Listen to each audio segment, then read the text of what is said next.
In Deuteronomy chapter 18, God gives an interesting little bit of advice, a law really, to his people concerning testing prophets.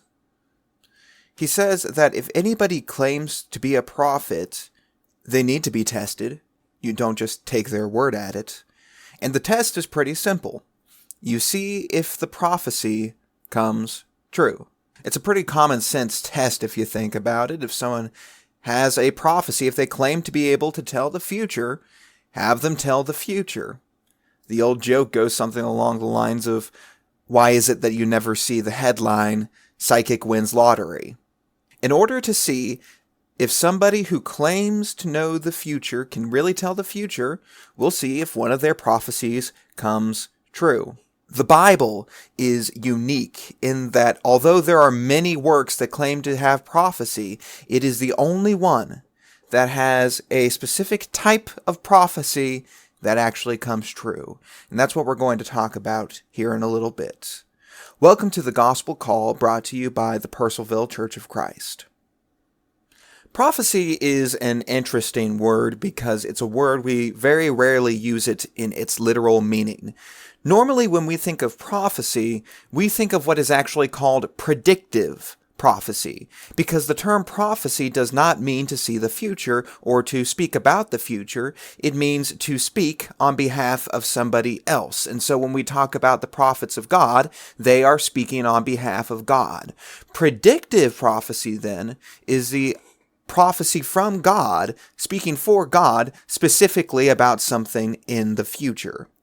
But for the sake of ease, we're going to drop the word predictive here, and from here on out, we'll simply use the term prophecy to refer to looking into the future, and we'll know that it means predictive prophecy.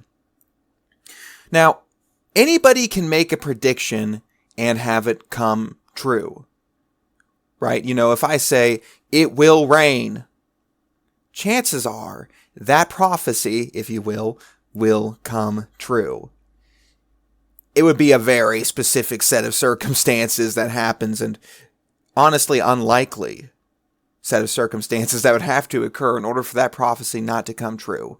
So one of the things that we want from our prophecy in order to be legitimately from God and not just a work of man or a lie or madness, one of the things that we expect from our prophecy is that it's going to be something unexpected. It's going to be something that doesn't happen every single day. It's going to be something that is incredibly rare.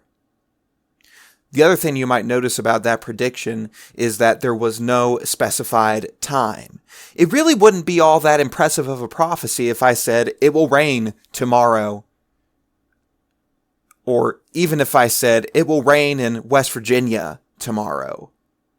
Right? Because in both cases, that's still not ridiculously unlikely. But at least I've narrowed it down to something. However, if I just say it will rain, I haven't said where it will rain. I haven't said when it will rain. Well, of course it will rain at some point, somewhere. That isn't a difficult prophecy at all. Anybody can make something like that.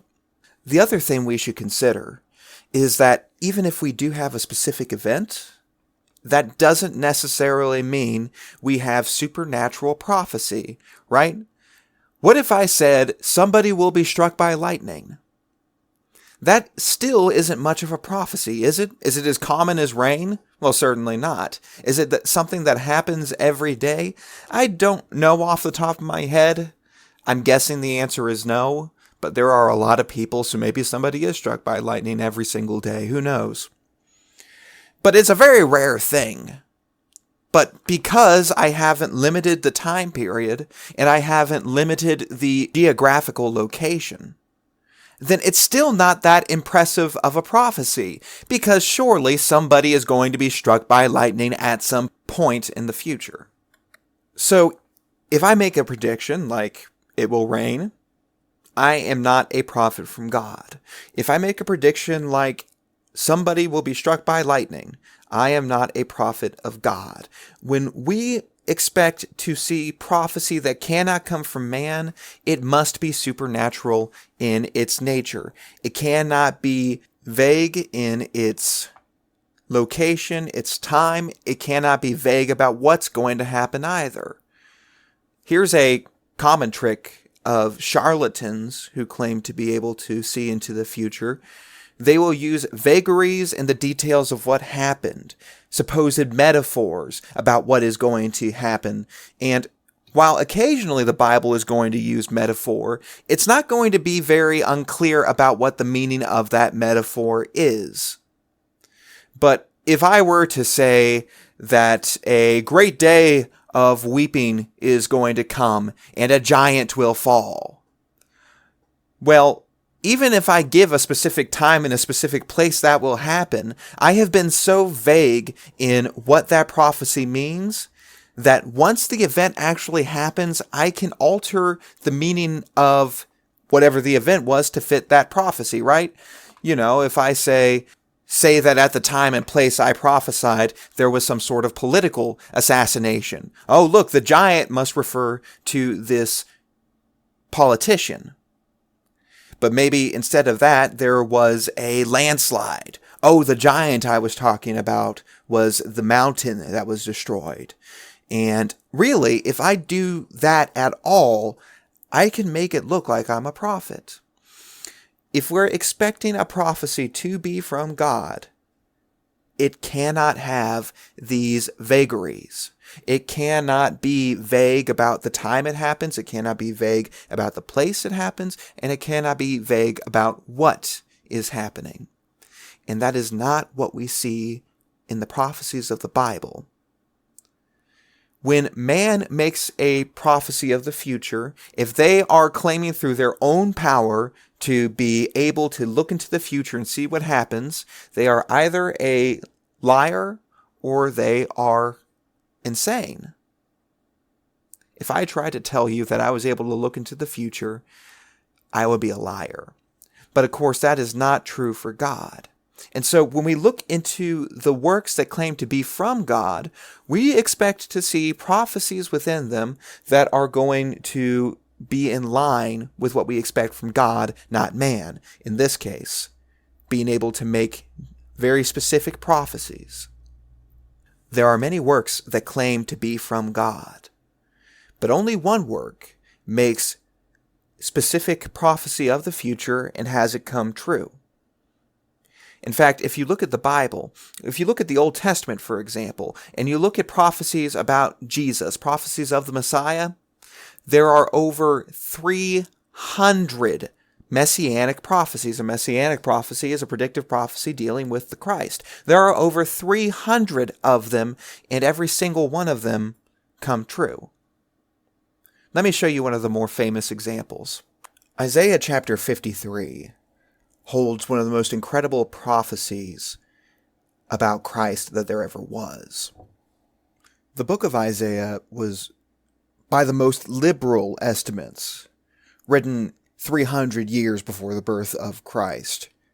Now, that actually isn't accurate. It was more like about 750 years before the birth of Christ, but for sake of argument, let's go with the most liberal estimate, 300 years before the birth of Christ. Consider what it says here in Isaiah 53. Beginning in the first verse, quote, "Who has believed what he has heard from us, and to whom has the arm of the Lord been revealed? For he grew up before him like a young plant, and like a root out of dry ground. He had no form or majesty that we should look at him, and no beauty that we should desire him.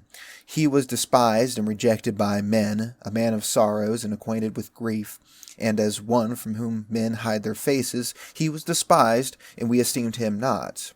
Surely he has borne our griefs and carried our sorrows, yet we esteemed him stricken, smitten by God, and afflicted. But he was pierced for our transgressions, he was crushed for our iniquities. Upon him was the chastisement that brought us peace, and with his wounds we are healed. All we like sheep have gone astray. We have turned, every one, to his own way, and the Lord has laid on him the iniquity of us all. He was oppressed, and he was afflicted, yet he opened not his mouth. Like a lamb that is led to the slaughter, and like a sheep that before its shearers is silent, so he opened not his mouth. By oppression and judgment he was taken away. And as for his generation, who considered that he was cut off out of the land of the living, stricken for their transgression of my people, and they made his grave with the wicked, and with a rich man in his death, although he had done no violence, and there was no deceit in his mouth. Yet it was the will of the Lord to crush him. He has put him to grief. When his soul makes an offering for guilt, he shall see his offspring, he shall prolong his days, the will of the Lord shall prosper in his hand. Out of the anguish of his soul he shall see, and be satisfied by his knowledge. Shall the righteous one, my servant, make many to be accounted righteous, and he shall bear their iniquities." Unquote. Now, listening to some of that, if you're familiar at all with the story of Jesus, isn't it eerie how many things are both talked about in general, some of the greater ideas of Christ, the fact that he died for our sins, that he was going to have his days prolonged and rise from the dead, to small details, such as he was going to be pierced in his execution, and that when he died, he was going to be buried in a rich man's grave. And during his trial, he wasn't going to speak in his own defense. All of those things were true during the life and death of Jesus. Now, this, of course, is just one little example, but it's so powerful because it reads like something in the past. I always imagine the people who lived during the time between the writing of Isaiah and the time of Christ. It must have been such a confusing passage, because to those people it was written about somebody who had already been, although this is clear that's a prophecy, but they didn't know what it meant. But to us who have any idea of the story of Christ, it is so obvious, and it is like reading the New Testament. It is so detailed. This, of course, is not the full extent of the prophecies of the Bible. As I said, there are 300 plus prophecies of Christ in the Old Testament. It's going to give details of his life that are going to add up so specifically. There's none of those vagaries we were talking about before, but it's going to become very specific. It's going to mention that he is going to be born in Bethlehem of Judea in Micah 5:2. In Daniel 2, Daniel will tell us that there were going to be 4 kingdoms after his time. He lived during the time of the Babylonians. There were going to be 4 great empires that were going to rule over the nation of Judah before the Christ came, and he would come during that 4th one. Sure enough, after Babylon left, that was the first one. Then the Persians would show up. Then the Macedonians would show up. And then finally the Romans would show up. He even names specifically the Macedonians, or rather the Greeks is how he phrases it, but that's the Macedonians. He mentions the Macedonians and Persians by name. Only one more empire after that. Sure enough, it's the Roman Empire that Jesus is going to be born in. So we have a very specific time. We have a very specific place. We have very specific events that are going through. It is not like man-made prophecy. And by the way, we aren't seeing just messianic prophecy fulfilled. The Bible prophesies before its time so many things that end up becoming true. It prophesies the destruction of Tyre and Sidon. It prophesies the rise of Cyrus the Great, Alexander the Great, Antiochus Epiphanes. It prophesies the AD-70 destruction of Jerusalem. All of these things are found within the Bible. And we're just scratching the surface here. I'm saying all that to say this. When you take all of this together, it becomes so clear that the Bible cannot be the work of mere man. You know what? Maybe there's a chance that somebody could get one prophecy, one non-vague prophecy right. By sheer happenstance, we would expect that to happen every once in a while.